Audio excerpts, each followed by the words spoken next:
সমস্ত সুখ, দুঃখ, কষ্ট, বেদনা সব কিছুরই হিসেব করতে হবে।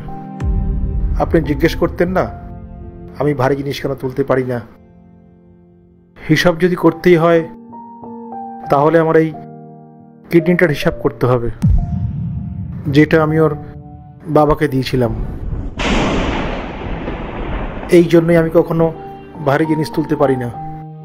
আর তাছাড়া এই বাড়ি থেকে আমি তো কখনো মায়নাও নেইনি। হিসাব করতে হবে, তাই তো? হিসাব যদি করতেই হয় তাহলে তো এই বুড়ো কাতটারও হিসাব করতে হয়, যে কাতটায় বসে আপনার স্বামী ছোটবেলায় ঘুরে বেরিয়েছে।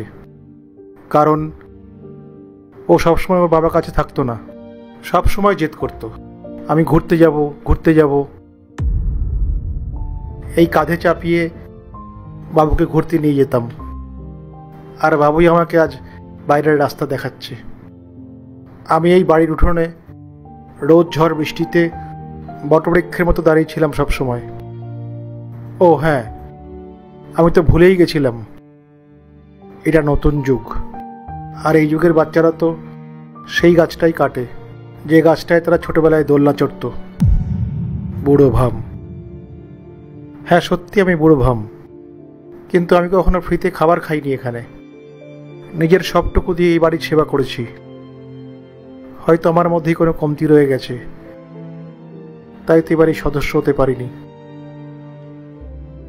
আসছি।